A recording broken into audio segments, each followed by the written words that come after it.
Hi, this is Mark News from Plant Talk Radio. Thanks for subscribing and listening to our podcast, Your Gardening Questions from Plant Talk Radio. To help keep this podcast free for you, we're partnering with Stoke Seeds. More than just a listing of vegetable and flower seeds, the Stoke Seeds website is a complete resource center with valuable information on seed starting, planting, and harvesting, plus all the garden accessories you need to make your garden the envy of the neighborhood. Now, pre-order your free 2017 gardening guide today from stokeseeds.com, cultivating successful growers for generations. We'll have more to come from Stoke Seeds in the next few weeks. For now, on to today's question. I had an email question from John, and he says, I happened to find a white hosta at a local nursery, white with green edging, and I believe the nurseryman called it a Christmas hosta. He wasn't sure exactly because he only had one. I'm trying to find another plant with similar coloring. Do you know anything about white hostas? I think I have seen pictures and heard of, and what happens with hostas, much like daylilies and some of the other perennials, there are breeders and amateur breeders who are just creating new plants all the time. So it may be difficult to find, but there are hosta societies in the state. I know in Columbus there's a Central Ohio Hosta Society. You may want to do a little web search and in your area find if there's a hosta society, and that's where you'd find that more unique kind of plant. And then I believe it's still around a nursery called Wade and Gatton, and it's, I believe, sort of north of Mansfield, Ohio, and they've specialized in hostas for many, many years.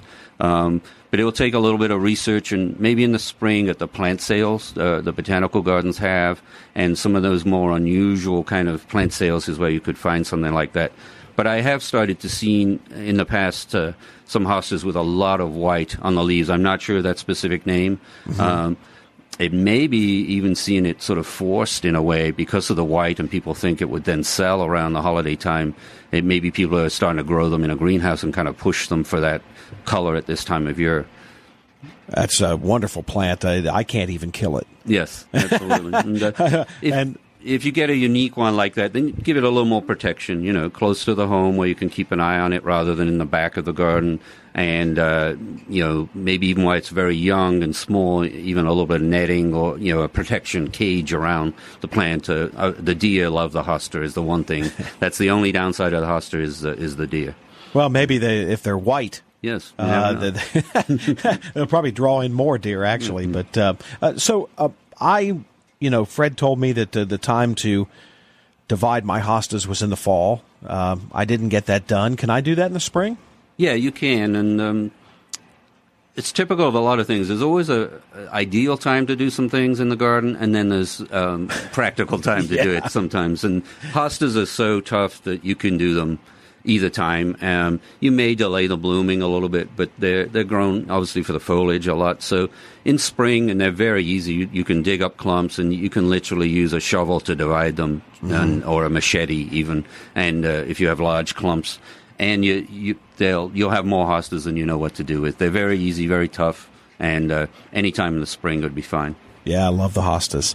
Hey, thanks again for listening to today's podcast. If you have any questions for Fred, go ahead and email us at fred@planttalkradio.com. And for the best selection of vegetable, flower, and herb seeds available, go to www.stokeseeds.com. Pre-order your free 2017 gardening guide today from stokeseeds.com, cultivating successful growers for generations.